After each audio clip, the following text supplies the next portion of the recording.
हालात हो रहे एलिवेटेड ब्रिज के ऊपर यूथ कांग्रेस ने कई बार अजमेर के प्रशासन को चेता चुका है, अजमेर के प्रशासन को बता चुका है। अजमेर के अंदर स्मार्ट सिटी के अंतर्गत सबसे बड़ा जो प्रोजेक्ट आया गया था वो अजमेर का एलिवेटेड ब्रिज आया गया था, जो 250 करोड़ की लागत से, लगभग 250 करोड़ की लागत से बनाया गया था। परंतु इतना आनंद फानंद के अंदर अजमेर के प्रशासन ने अजमेर के स्मार्ट सिटी प्रोजेक्ट के अंदर, अजमेर के कलेक्टर महोदय के अंदर के अंदर, अजमेर के एडीए के अंदर, नगर निगम के अंदर ये जो एलिवेटेड ब्रिज बना है इसकी जो हालात हो रखी है, मात्र अभी 1.5 से 2 साल ही हुए हैं और 1.5 से 2 साल के अंदर की जो इसकी जो लोहे की जो फ्लिप आ रखी है, मोटी मोटी जो पत्तियां हैं जो घट रही है सड़क के ऊपर से, सड़क से ऊपर उठी हुई है। कभी भी बड़ी कोई दुर्घटना हो सकती है। वो दुर्घटना इतनी बड़ी होगी कि लगातार गाड़ी पलटी खाएगी और उसके पीछे की गाड़ियां भी उसमें भिड़ेंगी। किसी भी गाड़ी के अंदर ये लोहे की जो मोटी सारी एंगल है ये अड़ सकती है। और अजमेर के एलिवेटेड ब्रिज का नाम तो अजमेर के जो विधायक साहब है, अजमेर के जो बीजेपी के नेता है, उन्होंने दिया है राम सेतु। परंतु राम सेतु जैसा इस ब्रिज को बनाओ तो सही।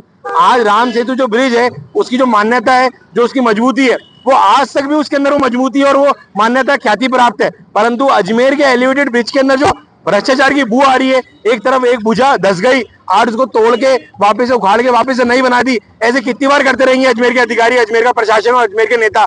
तो यूथ कांग्रेस अजमेर के इस एलिवेटेड ब्रिज का विरोध करती है और इस ब्रिज के अंदर जिस तरीके के अंदर इसके अंदर लापरवाही बरती गई है, जिस तरीके से इसकी गुणवत्ता के अंदर जो आज 1.5 से 2 वर्ष के अंदर ही इसकी लोहे की प्लेटें जिसपे ये पूरा ब्रिज आधार है, पूरा ब्रिज टिका हुआ है, उसके जो हालात हो रखे उसका युवा कांग्रेस विरोध करती है और ये मांग करती है कि जल्द से जल्द अजमेर के जो स्मार्ट सिटी के और जो कलेक्टर प्रशासन के द्वारा जो अधिकारी आकर और इस प्लेट को ठीक कराया जाए, जिससे कि आने वाले दिनों में कोई बड़ा हादसा घटित नहीं हो सके। अगर ये भुजा गिरती तो वैसा किस तरह के नुकसान लेके अगर इस तरीके की कोई भुजा गिरती है और इस तरीके की बड़ी घटना घटित होती है तो उसकी जिम्मेदारी प्रशासन की होगी।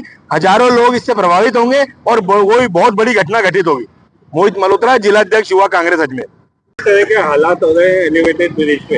एलिवेटेड ब्रिज राम सेतु के नाम से जिसे दिया गया है, बड़ी दुखदायी स्थिति के अंदर इसे महसूस किया गया है। पहले बनाया गया, बाद के अंदर आगरा गेट के अंदर वहां से आने के लिए ये रोड काफी लंबे समय तक बंद रहा और पब्लिक को बहुत ज्यादा असुविधा हुई। इतना विशाल खर्चा करने के बावजूद जिस तरह से इस रोड को बनाया गया है और जो इसकी वर्तमान स्थिति है वो इसकी कार्यविधि के ऊपर प्रश्न चिन्ह लगा रही है। इसके जो डिवाइडर हैं वो टूटने लग गए हैं और उसमें से मिट्टी और पत्थर निकलने लगे।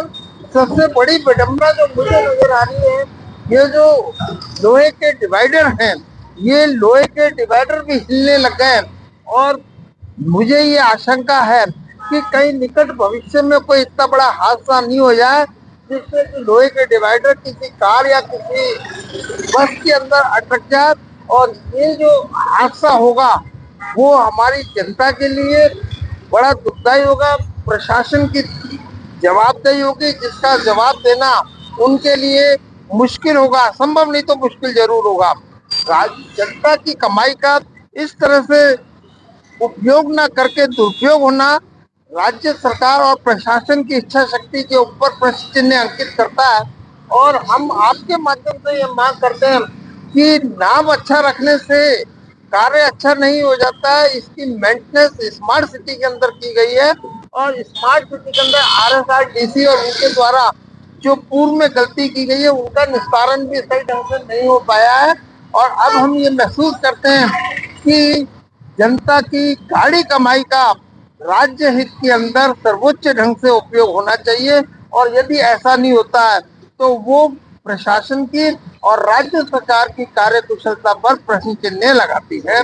कश्मीर से प्रांतीय उपाध्यक्ष एवं